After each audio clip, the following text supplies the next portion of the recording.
Hello students, कैसे हैं आप? उम्मीद करता हूं अच्छे होंगे, बेहतर होंगे और अपनी तैयारी बिंदास तरीके से कर रहे होंगे। स्वागत है आपका गुप्ता क्लासेस यूट्यूब चैनल पर।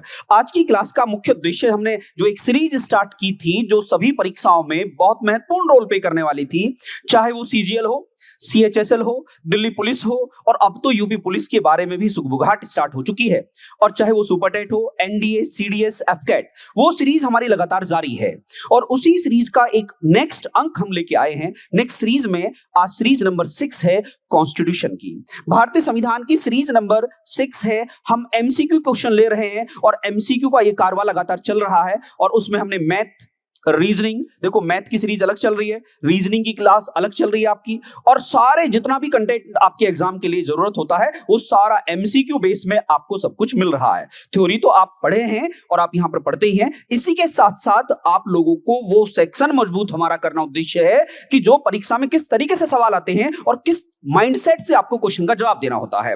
तो कितना बेहतर कोट आपके स्क्रीन पर है, इस कोट के साथ हम शुरुआत करते हैं। क्या लिखा है? सक्सेस की सबसे खास बात है कि वो मेहनत करने वालों पर फिदा हो जाती है। ठीक है, तो आप सभी योद्धा हैं और इस योद्धा बैच में आप सबका वापस फिर से स्वागत है। और हम अब चलते हैं इस क्वेश्चन की सीरीज की अगली यात्रा पर, और यात्रा आपकी शुरू होती है क्वेश्चन नंबर 1 से। तो सभी योद्धा बराबर जुड़े रहिएगा। हाँ जी, प्रिंस जी, संजना, काजल, तनिष्क, मनीष, हर्ष, पंकज, आप सबका स्वागत है। पूजा जी, रितिका, चीनू, मनीष, बिल्कुल बिल्कुल सभी लगातार लगे रहिएगा और आपको बड़ा अच्छा लगेगा। और सारी इस सीरीज को हम आगे जारी कर रहे हैं। तो क्वेश्चन नंबर 1 आपका स्क्रीन पर है, मुझे जवाब दीजिएगा। मैं देखता हूं कि कौन सवाल का सबसे बेहतर जवाब देगा आप में से। किसी राज्य को विशेष दर्जा प्राप्त करने में केंद्रीय सरकार का क्या निहितार्थ निम्नलिखित में से क्या होता है? What is the implication of the central government? क्या लिखा है? Granting special status to a state, मतलब एक राज्य में केंद्र सरकार का क्या लाभ है किसी राज्य को स्पेशल स्टेटस देने में? स्पेशल स्टेटस का मतलब क्या है? विशेष दर्जा किसको दिया जाता है? आप सब लोगों को मालूम है, जिस देश में हम रहते हैं वो देश भारत, उस देश में 28 राज्य और 8 केंद्र शासित प्रदेश हैं। 28 राज्य और 8 केंद्र शासित प्रदेश हमारे देश में हैं, और इनमें से भारत में 11 राज्यों को विशेष दर्जा दिया गया है। कितने स्टेट्स को? 11 राज्यों को विशेष दर्जा दिया गया है भारत में। अब आपको कि सर विशेष दर्जे का मतलब क्या है, आप लोगों को मालूम होगा। हम तो सब ऐसे राज्य में रहते हैं जहां पर सभी चीजें साधारण रूप से सब कुछ सही चल रहा है, लेकिन भारत में कुछ राज्य ऐसे भी हैं जिनकी अपनी अपनी समस्याएं हैं। जैसे भारत के हिल स्टेट पहाड़ी पर बसने वाले राज्य, या भारत के नॉर्थ ईस्ट स्टेट, उत्तर पूर्वी राज्य। आप सभी लोगों को मालूम है नॉर्थ ईस्ट, जिनको 7 सिस्टर स्टेट कहते हैं, 7 तो वो हो गए, उनका एक भाई सिक्किम हुआ, 8 ये हो गए। इसके साथ साथ उत्तराखंड पहाड़ी है, कितने हो गए? 9 हो गए। हिमाचल प्रदेश कितने हो गए? 10 हो गए। एक राज्य ऐसा है जिसका जन्म सबसे लास्ट में हुआ है, तेलंगाना। तो भारत में 11 राज्यों को स्पेशल स्टेटस का दर्जा दिया गया है। आप लोगों को याद रखना है, स्पेशल स्टेटस मिलते ही आपको अपने माइंड में सेट करना है, स्पेशल स्टेटस मिलते ही क्या होता है, यहां पर लिख देता हूं। अगर केंद्र सरकार 100 रुपए, अगर केंद्र सरकार क्या करती है, सहायता देती है, तो सहायता में राज्य का केवल कितना हिस्सा होता है? इधर देखो, केंद्र सरकार 90% सहायता देगी और राज्य सरकार कितना परसेंट? 10%। स्पेशल स्टेटस स्टेट को, जिसको हमने विशेष दर्जा दिया है, उस विशेष दर्जा प्राप्त राज्य को 90% अनुदान देगा केंद्र, और 10% कहेगा कि तुम अपनी जेब से खर्च कर लो और 100 रुपए से अपने राज्य का उत्थान कर लो। इस तरीके से स्पेशल स्टेटस की बात की जाती है। तो आप लोगों को पता होना चाहिए हिंदुस्तान में कितने स्पेशल स्टेटस किनको विशेष दर्जा प्राप्त है। तो आपको सर 11 राज्यों को विशेष दर्जा प्राप्त है। सर वो 11 राज्य कौन से हैं? तो याद रखने का तरीका मैं आपको बता देता हूं।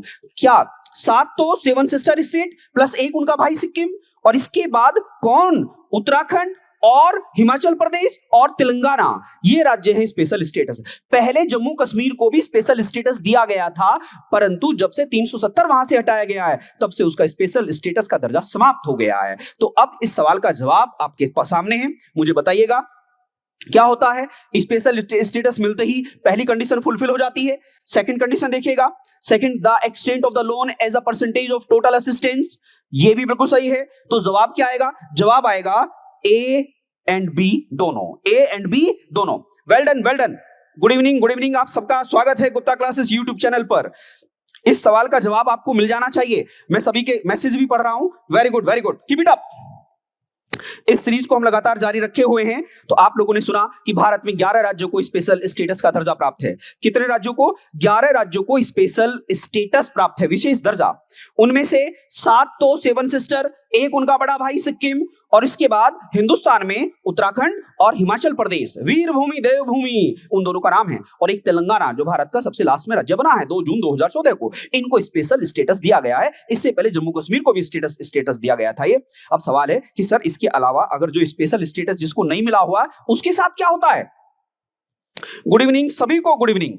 देखो, जिनको विशेष दर्जा प्राप्त नहीं है उनको केंद्र आयोजित योजनाओं में कितना % पैसा देता है? 60 और 40, 60-40। 60 कौन देगा? केंद्र देगा। 40 किसका होगा? राज्य का होगा। जैसे यूपी में 60% केंद्र का होगा और 40% राज्य पैसा मिला के देगा। तो हम सामाजिक कार्य कर पाएंगे, सोशल वेलफेयर स्कीम चला पाएंगे, इकोनॉमी वाली स्कीम चला पाएंगे। तो ये सारी योजनाओं से संबंधित है। अब हम क्वेश्चन नंबर नेक्स्ट पे चलते हैं। इसका अगर आपको सवाल का जवाब समझना था तो सवाल का जवाब आपके सामने है, क्योंकि मुझे पता है आप में से बहुत सारे योद्धा, इस योद्धा बैच के बहुत सारे योद्धा नोट्स बनाते हैं, और इन नोट्स का ये लाभ होगा कि आप जब भी कोई भी क्वेश्चन देखोगे तो उसका आपको संपूर्ण ज्ञान प्राप्त हो जाएगा।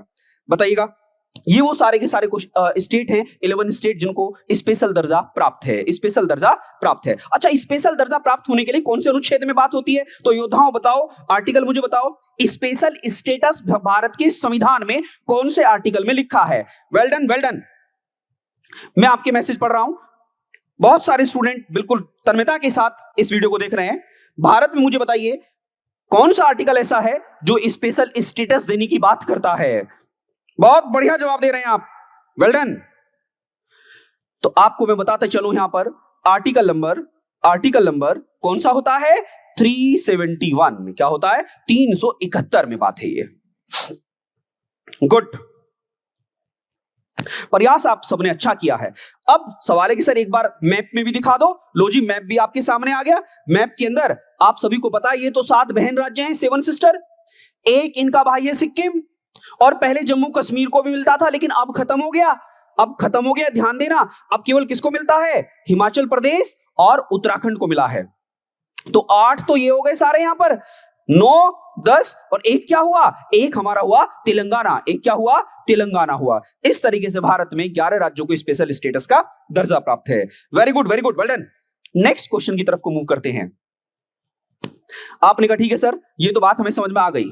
क्वेश्चन है आपके सामने, which commission made the recommendation which formed the basis for the Punjab Reorganization Act which created the states Punjab and Haryana? किस आयोग की अनुशंसा के आधार पर पंजाब पुनर्गठन अधिनियम द्वारा पंजाब और हरियाणा के राज्य गठित किए गए? मुझे जवाब दीजिएगा। देखते हैं कि कौन सवाल का जवाब देगा। आप में से कौन है ऐसा जो बेहतर जवाब दे पाएगा? प्रयास कीजिएगा आप। Well done, well done. खुशी जी, आरितु, दीपक, लक्ष्य, जय हिंद, जय हिंद। हिमांशु पाल, संजू रघुवंशी। हाँ संजू जी, इस वजह से बनाया जाता है कुछ राज्य कभी काफी पिछड़े हैं।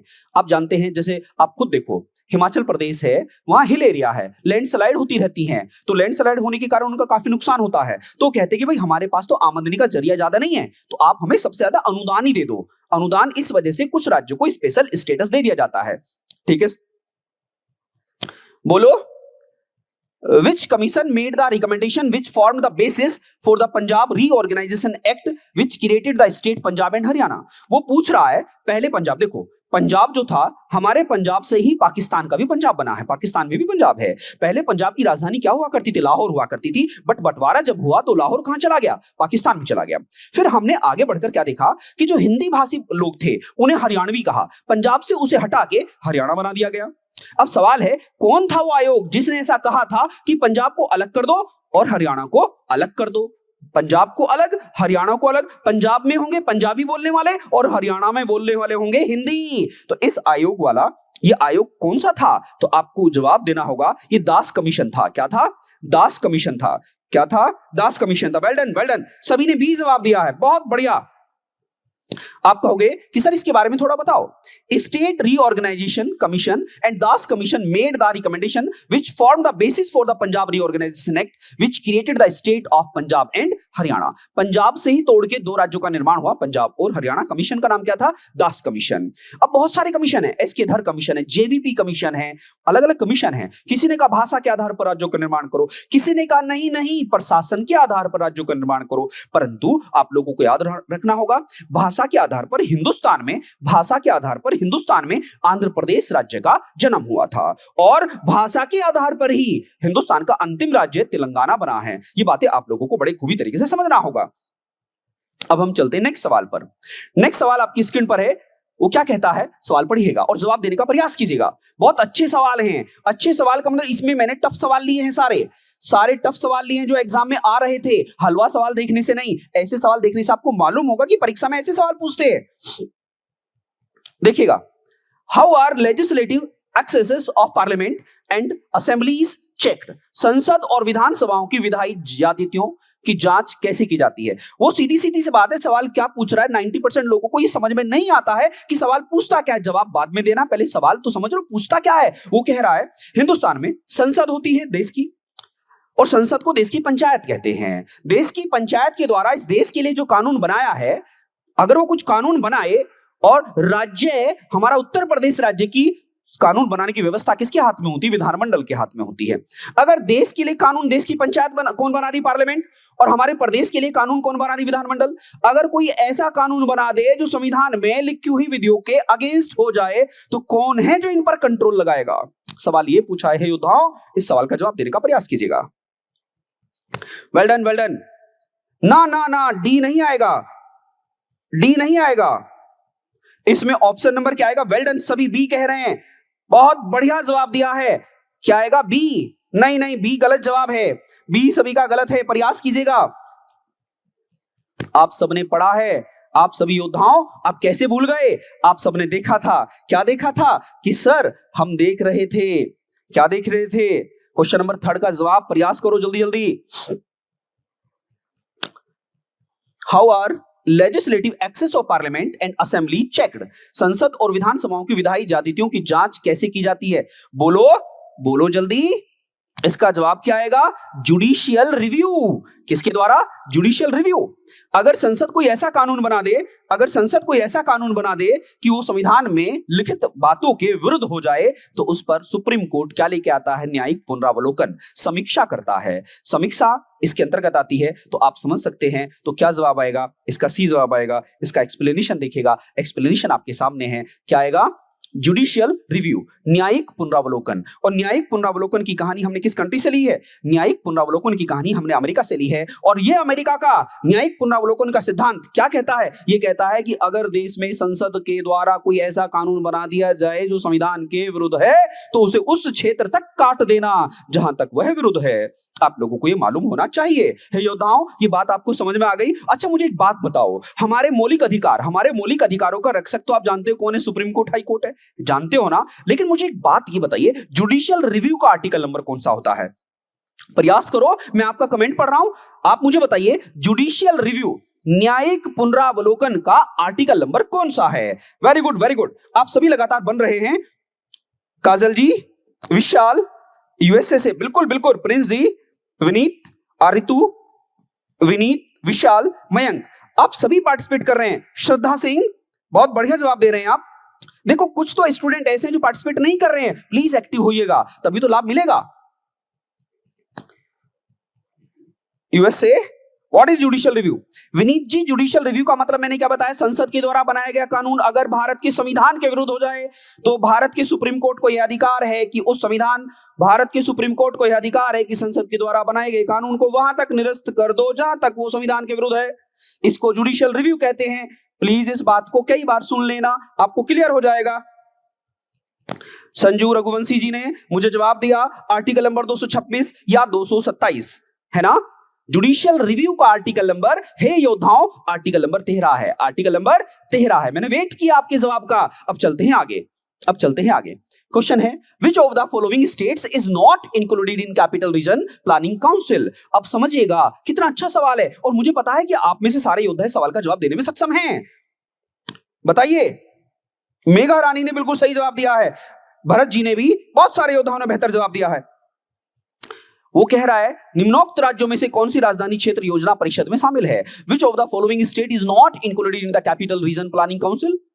आप सभी ने मालूम किया है ना एनसीआर। आप सभी एनसीआर के बारे में जानते हो। एनसीआर क्या होता है कि सर एक एनसीआर होता है, एनसीआर में सर एक छोटा सा दिल्ली है, इसे आप एनसीटी कहते हो, और सर इधर क्या है, इधर यूपी है, और सर इधर क्या है, इधर हरियाणा है, और ये क्या है, राजस्थान है। तो एनसीआर में क्या नहीं आएगा? मध्य प्रदेश नहीं आएगा। तो इसका जवाब क्या आएगा?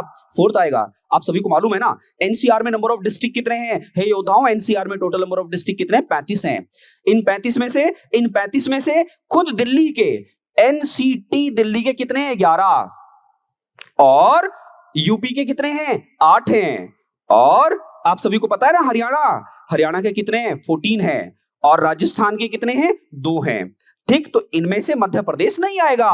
तो सवाल का जवाब आपको मिल गया है। वेल डन, वेल डन, बहुत बढ़िया जवाब दिया आप सभी ने। चिराग जी, तनिष्क जी, हिमांशु, काजल, खुशी, आप सभी लगातार पार्टिसिपेट कीजिएगा, आपको लाभ मिलेगा। अब आप कहोगे कि सर आप कह रहे थे एनसीटी, देखो मैंने आपको सारा का सारा कंसेप्ट बता दिया है। कौन कौन से जिले होंगे, कौन कौन से राज्य होंगे? एनसीआर, नेशनल कैपिटल रीजन, राष्ट्रीय राजधानी क्षेत्र। ठीक है, बहुत बढ़िया। अब नेक्स्ट क्वेश्चन की तरफ को मूव करते हैं। नेक्स्ट क्वेश्चन आपकी स्क्रीन पर है। देखो मैंने आपको पूरा एनसीआर का मैप भी दिखाया है। इस मैप में क्या कहा है? ये दिल्ली है, ये क्या है? दिल्ली है। और ये क्या है? ये आप सभी को मालूम है राजस्थान है, सॉरी हरियाणा। अब हरियाणा के कितने जिले हैं? हरियाणा के कितने जिले हैं? 24 जिले आएंगे। और इधर किया हमारा यूपी। यूपी में शामली, मुजफ्फरनगर, बागपत, मेरठ, गाजियाबाद, हापुड़, बुलंदशहर, गौतम बुद्ध नगर। आप समझ गए। इधर राजस्थान के अलवर और भरतपुर, अलवर और भरतपुर। हरियाणा के कितने हैं? 14 हैं। तो आपके सामने, और खुद दिल्ली के कितने हैं? 11। इस तरीके से एनसीआर में टोटल जिले कितने हो गए? 35 हो गए। ये बात आपको शायद समझ में आ गई होगी। National capital region, well done, बहुत बढ़िया, गुड। अब नेक्स्ट क्वेश्चन की तरफ को मूव करते हैं। आप पहले तो मुझे बताओ, क्या ये सवाल आपको सबको समझ में आ रहे हैं? क्या सवाल का नेचर और सवाल की गंभीरता और सवाल का थोड़ा सा लेवल आपको समझ में आया? थोड़ा लेवल मैंने अप किया है। क्यों? इससे पहले जो 5 वीडियोस आपको दी गई हैं, 5 वीडियोस में गागर में सागर भरने की बात हुई है। आप उनको पढ़ोगे तो बहुत सारे कंसेप्ट्स आपके क्लियर हो जाएंगे। उन 5 को ही पढ़ लोगे तो 50 वीडियो देखने की जरूरत नहीं पड़ेगी। आप सभी को मालूम है जो कंटेंट आपको दिया जाता है वो बेहतर होता है। प्रयास तो कीजिएगा, आप जज तो कीजिएगा, ठीक है? Well done. कितने किलोमीटर है आसपास एनसीआर? अरे विनीत जी 100 किलोमीटर। इंडिया गेट से 100 किलोमीटर का रेडियस बना लीजिएगा और 100 किलोमीटर जहां घूम जाए वो भैया एनसीआर आता है। वेल डन, वेल डन, बहुत बढ़िया। क्वेश्चन आपके सामने है। The deciding authority of the state share in the central taxes, केंद्रीय करों में राज्यों का हिस्सा निश्चित करने वाला प्राधिकरण कौन है? आप जानते हो इस हिंदुस्तान में जब टैक्स इकट्ठा होता है, तो इकट्ठा होके भारत की संचित निधि में जाता है। कहां जाता है? भारत की संचित निधि। हे योद्धाओं, योद्धा बेंच के योद्धाओं, मुझे बताओ संचित निधि कौन से आर्टिकल में आता है? संचित निधि, जिसको बोलते हो इंग्लिश में consolidated fund of India, Bharat में कौन से आर्टिकल में आता? पहले तो मुझे ये बताओ। अगर टैक्स उसमें आ गया है तो राज्यों का इतना हिस्सा और केंद्र का इतना हिस्सा, ये बंटवारा कौन करता है? हे योद्धाओं, ये सामने आपके कमीशंस हैं। इन कमीशंस में पूछा गया है कि बताइए फाइनेंस कमीशन करता है, प्लानिंग कमीशन करता है, इलेक्शन कमीशन करता है, या फाइनेंस मिनिस्टर करता है? तो मुझे उम्मीद है कि आप सवाल का जवाब बेहतर दे पाएंगे। प्रयास तो करो। केंद्रीय करों में राज्यों का हिस्सा निश्चित करने वाला प्राधिकरण कौन सा है? फाइनेंस कमीशन है या प्लानिंग कमीशन है? तो आप सबको मालूम होगा। बहुत बढ़िया जवाब दिए आप, good good, well done. Ritika Singh ने आर्टिकल नंबर 2661 कहा है। रितिका सिंह ने आर्टिकल नंबर 2661 कहा है। Very good, very good. याद रखना, consolidated fund of India, Bharat की संचित निधि का आर्टिकल नंबर 266 फर्स्ट है। जिसने ये बताया है उसके लिए क्लैपिंग है, वो योद्धा है। और जिसने नहीं बताया है वो थोड़ा सा मेहनत करके, बूस्ट करके अच्छा जवाब दे सकता था। Well done. तो कौन होगा वो? फाइनेंस कमीशन होगा। कौन होगा? फाइनेंस कमीशन होगा। भारत का वित्त आयोग, भारत का वित्त आयोग कौन से आर्टिकल में आता है? भारत का वित्त आयोग आर्टिकल नंबर 280 में आता है। और भारत में वर्तमान में कौन से वित्त आयोग का गठन हुआ है और उसके हेड कौन है? आपका होमवर्क है, आपका ये होमवर्क है। मेरा सवाल है 15वां वित्त आयोग बना है या 16वां बना है? अगर 16वां बना है तो उसकी मुखिया कौन है? आपसे जवाब का उम्मीद करता हूं। आगे देखिएगा नेक्स्ट सवाल। इस सवाल का जवाब तो आपके सामने आ गया, इस सवाल का जवाब आपके सामने है, सवाल का जवाब सबको मिल गया होगा। अब नेक्स्ट पे चलते हैं। Which authority recommends the principles governing the grants in it of the revenues of the state out of the consolidated fund of India? देखो सवाल आ गया ना, consolidated fund of India, Bharat की संचित निधि। भारत की संचित निधि से ही भारत के राष्ट्रपति, उपराष्ट्रपति, भारत के मुख्य न्यायाधीश, लोकसभा के सांसदों का वेतन दिया जाता है। आप लोगों को मालूम होना चाहिए। अब सवाल का जवाब बताइएगा क्या आएगा। निम्नलिखित में से वह प्राधिकारी कौन सा है जो भारत को समेकित निधि के राज्यों के राजस्व सहायता अनुदान पर लागू होने वाले सिद्धांतों की सिफारिश करता है? सिफारिश करता है, ध्यान देना, सिफारिश करता है। तो मुझे जवाब दीजिएगा। Well done, well done. Vishal ji, Vineet ji, Nidhi, Swati ji, Chirag, Vishal, Mayank and Khushi, Himanshu, please जवाब दीजिएगा सवाल का। Well done, well done. Nirmala Sitharaman, Nidhi ji ने जवाब दिया है निर्मला सीतारमन। दीपक जी ने जवाब दिया ए। रितिका सिंह जी कह रही है मिनिस्ट्री ऑफ फाइनेंस। चिराग जी ने जवाब दिया ए। खुशी जी जवाब दे रही है बी। बताइए आप सब क्या जवाब देना चाहते हैं? आप सभी बताइएगा। क्वेश्चन नंबर 6 बड़ा बड़ा महत्वपूर्ण है, आपके स्क्रीन पर है और जवाब देने का प्रयास तो करो। पब्लिक अकाउंट कमेटी लोक लेखा समिति नहीं करती है, इसका जवाब आएगा डी। इसका जवाब क्या आएगा? डी। अब आपको कि होता क्या है सर ये? इंटर स्टेट काउंसिल, अंतरराज्य परिषद। देखो नाम क्या, अंतरराज्य परिषद। ये एक संवैधानिक निकाय है, कॉन्स्टिट्यूशनल बॉडी है जो सिफारिश करती है। सिफारिश किसकी करती है? सहायता, राजस्व सहायता अनुदान की, कि भैया इस राज्य को इतना पैसा दे देना। देने का काम कौन करेगा? वित्त आयोग करेगा, फाइनेंस कमीशन करेगा। लेकिन सिफारिश कौन करेगी? सिफारिश करेगी इंटर स्टेट काउंसिल, अंतरराज्य परिषद करती है। आपको कि सर ठीक है, लेकिन सर बताना क्या है? तो देखिएगा आपके सामने पूरा का पूरा सिस्टम है। क्या बताया गया है, किसके अंतर्गत बनाई गई है कमेटी? तो लिखा है as part of the process of reviewing the working of the existing arrangement between the union and the state of government constituted a commission in 1988। ऐसी बात कब रखी गई? 1988 में। इस आयोग का नाम क्या था? आरएस सरकारिया आयोग। क्या था? आरएस सरकारिया आयोग, जिसका मेन उद्देश्य क्या था? Inter state council. Inter state council का आर्टिकल कौन सा है? अंतरराज्य परिषद का आर्टिकल 263 है, जिसके तहत सिफारिश की जाती है कि फला फला राज्य को इतना पैसा दे दो, फला फला राज्य को अनुदान दे दो। तो ये बातें यहां पर की गई हैं। Well done.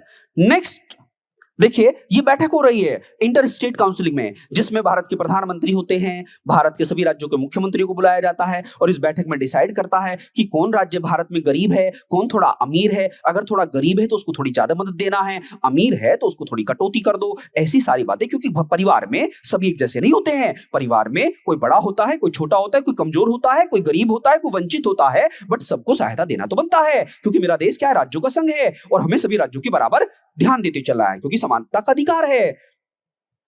चलते हैं नेक्स्ट सवाल पर। क्वेश्चन बड़ा अच्छा सवाल आपके सामने आया है। वित्त आयोग मुख्य रूप से राष्ट्रपति को किसके बारे में सिफारिश करने से क्या करता है? संबंधित होता है। The finance commission is mainly concern with recommending to the president about. बताइए बताइए। देखो आप जब तक जवाब देते रहेंगे बेहतर रहेगा। सर कंसोलिडेटेड फंड का ही ओल्ड नेम आरएस सरकारिया आयोग नेम है। ऋतिका नहीं नहीं, ये सरकारी आयोग एक अलग तरीके से कमीशन बना था भैया, जिसने सजेस्ट किया था, जिसने सजेशन दिया था, है ना। आगे आएगा क्वेश्चन में, उसमें और बेहतर तरीके से डायग्राम के साथ आपके साथ आऊंगा। चलिए पहले इस क्वेश्चन का जवाब दीजिएगा। वित्त आयोग मुख्य रूप से राष्ट्रपति को किसके बारे में सिफारिश करने से संबंधित होता है? बहुत बढ़िया जवाब दे रहे हैं आप सभी, आप सभी को पता है। बताइए बताइए। क्वेश्चन नंबर 7 का जवाब क्या आएगा? देखो, वित्त आयोग क्या करता है? केंद्र व राज्यों के जो पैसे डिसाइड हुए हैं उसे डिवाइड करता है, डिस्ट्रीब्यूट करता है। इतना तुम्हारा ले जाओ। सिफारिश किसने की? इंटर स्टेट कमीशन ने। इंटर स्टेट कमीशन ने। आप लोगों को मालूम होना चाहिए हमारे देश में 3 प्रकार के आयोग होते हैं, संवैधानिक आयोग, गैर संवैधानिक आयोग और संविधानोत्तर आयोग। क्लियर है? कॉन्स्टिट्यूशनल, नॉन कॉन्स्टिट्यूशनल और स्टैच्यूरी।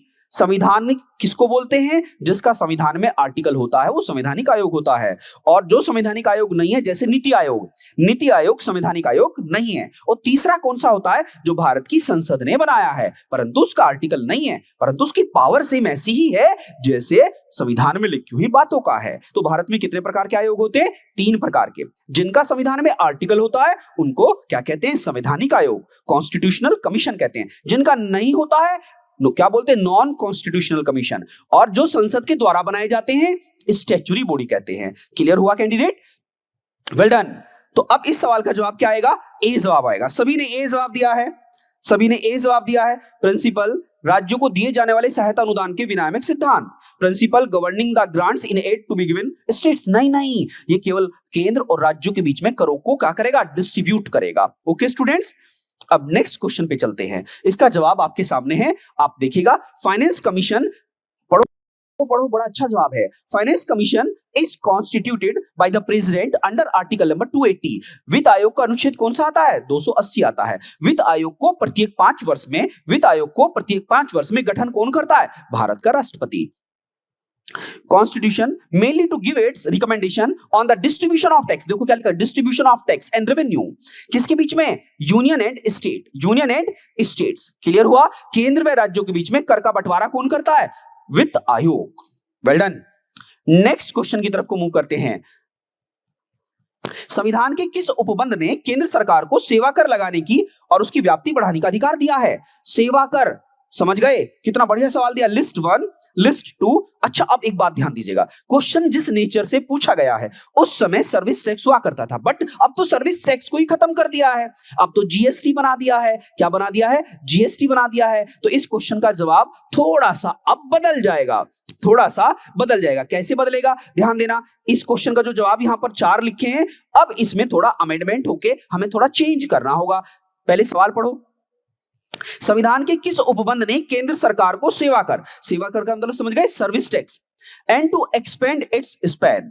कौन सा प्रोविजन है जो सेंट्रल गवर्नमेंट को कहता है कि टैक्स लगा दो, उसका विस्तार कर दो? ऐसा कौन सा था? इसका जवाब वर्तमान में अमेंडमेंट के थ्रू आया है। क्या लिखा है?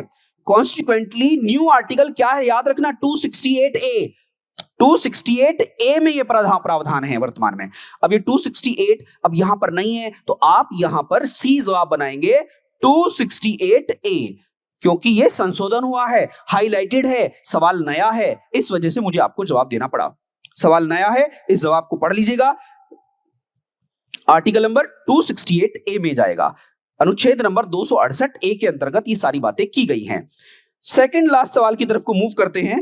सेकंड लास्ट सवाल आपके सामने है। यूपीएससी, संघ लोक सेवा आयोग। आप सभी को पता है भारत में यूपीएससी सिविल सर्वेंट, आपने सुना है, सिविल सेवक।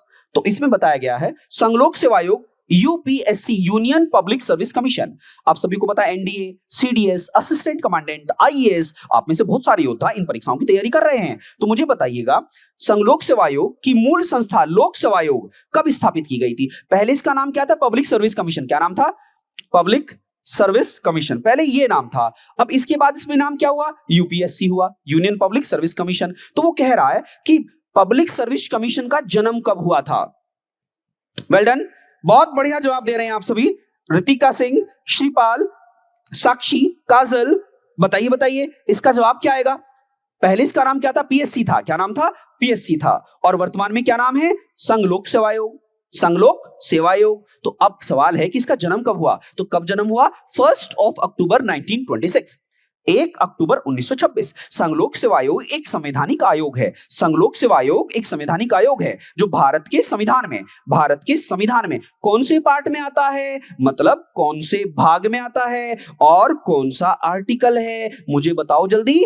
भाग नंबर 14, पार्ट नंबर 14 किससे संबंधित है? यूपीएससी से संबंधित है। Service under UPSC and state PSC है ना। और आर्टिकल नंबर कहां से कहां तक है? 308 से 323, 308 से 323 संबंधित हैं किसके? किसके? यूपीएससी और स्टेट पीएससी के। तो इसकी कहानी यहां से शुरू हुई है। अब हम इसका एक्सप्लेनेशन भी देख लेते हैं। एक्सप्लेनेशन क्या लिखा है आपको मैंने बता दिया है। ये सारी बातें हैं। अक्टूबर 1926 में इसका गठन हुआ। किस अधिनियम के तहत? भारत शासन अधिनियम 1919 के तहत। याद रखना, भारत शासन अधिनियम 1919 के तहत ये बातें सामने आई। और संघ लोक सेवा आयोग का हेडक्वार्टर कहां पर है? कहां पर है? Dholpur house, new Delhi. Dholpur house, new Delhi में इसका हेडक्वार्टर है। मुझे उम्मीद है ये बात आपको समझ में आ गई होगी। यूपीएससी के बारे में सारी बातें क्लियर है। अब हम चलते हैं आज की क्लास के लास्ट सवाल पर। Well done. कुछ स्टूडेंट अभी जुड़े हैं तो आप इस वीडियो को देख लेना। अगर ये वीडियो का कंटेंट आपको समझ में आए तो बाद में मुझे रिप्लाई कर देना। कोई सजेशन है तो सजेशन भी दीजिएगा, आपका वेलकम है। अच्छा, अब हम संविधान की जो ये सीरीज चल रही है, ये संविधान की वीडियो नंबर 6 है। इससे पहले आपके लिए रीजनिंग के एमसीक्यू भी आने लगे हैं। रीजनिंग की वीडियो भी आ चुकी है और इसी के साथ साथ मैथ की सीरीज भी स्टार्ट हो चुकी है। CGL, CHSL, Delhi police, UP police और सारे वो एग्जाम जहां पर जनरल टेस्ट के तौर पर ये सारे सब्जेक्ट आते हैं, उन सभी को ध्यान में रखते हुए आपके सारी सीरीज जारी रहेगी। आपको बस करना क्या है, सारी वीडियोस का लाभ उठाइएगा। चलो चलते हैं आगे। और आज की क्लास का लास्ट सवाल है। लास्ट सवाल, अच्छा ये यूपीएससी की बिल्डिंग है, संघ लोक सेवा आयोग, धौलपुर हाउस, न्यू दिल्ली। इसका जवाब आपको मिल गया है। अब देखिएगा लास्ट सवाल है, क्या है आज की क्लास का लास्ट सवाल? जवाब दीजिएगा, प्रयास कीजिएगा। सभी एक बार पढ़ लीजिएगा सभी। Member of the UPSC can be removed. संघ लोक सेवा आयोग के सदस्यों को कैसे रिमूव किया जा सकता है, कैसे हटाया जा सकता है? आप मुझे बताओ। 4 सवाल 4 जवाब हैं। कौन जवाब देगा बेहतर? Well done. बहुत बढ़िया जवाब दे रहे हैं विक्रांत जी, निधि जी एंड सोनू जी। बहुत बढ़िया, वेरी गुड। संघ लोक सेवा आयोग के सदस्यों को पद से हटाया जा सकता है किस मेथड के द्वारा? किस मेथड के द्वारा? जल्दी बताइएगा। सभी जवाब दे रहे हैं। लास्ट सवाल है, आज की क्लास का लास्ट क्वेश्चन है और मैंने आपको वीडियो सारी बताई हैं। हर सवाल, हर टॉपिक पर, मैथ, रीजनिंग, इंग्लिश, जीके सभी पर वीडियोज आ रही हैं। इंग्लिश पर भी आपकी वीडियोज डली हैं। बस एमसीक्यू आप देखने का प्रयास तो करो, आपको 100% लाभ मिलेगा। क्योंकि गुप्ता क्लासेस मेन आलोक सर ने क्या कहा है कि सारे सब्जेक्टों के एमसीक्यू बच्चों को दो, क्योंकि पेपर है अब सामने।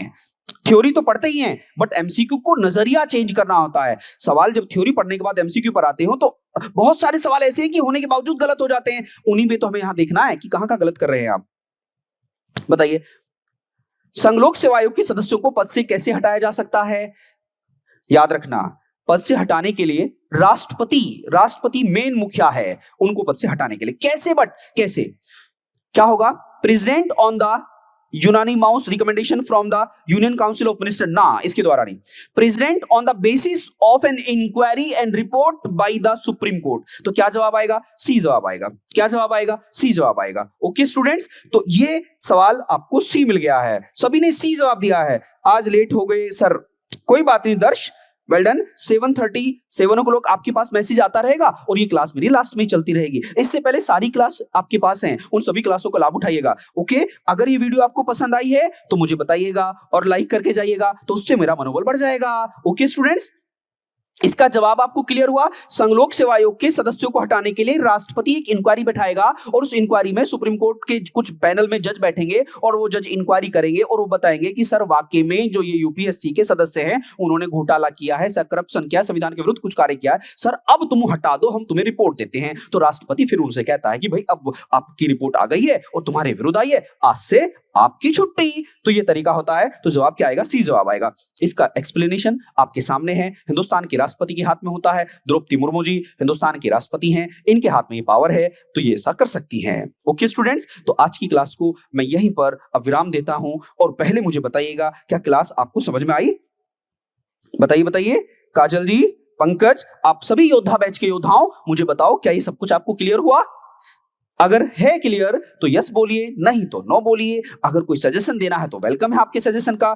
अब मैं अपनी वाणी को यहीं पर विराम देता हूं। अब हम मिलते हैं फिर कल इसी ऊर्जा के साथ। तब के लिए अब मैं आपको अलविदा कहता हूं और आप सबको ये कहूंगा कि लास्ट जितनी भी वीडियोज हैं सभी देखते रहिएगा। ओके स्टूडेंट्स, जय हिंद, जय भारत।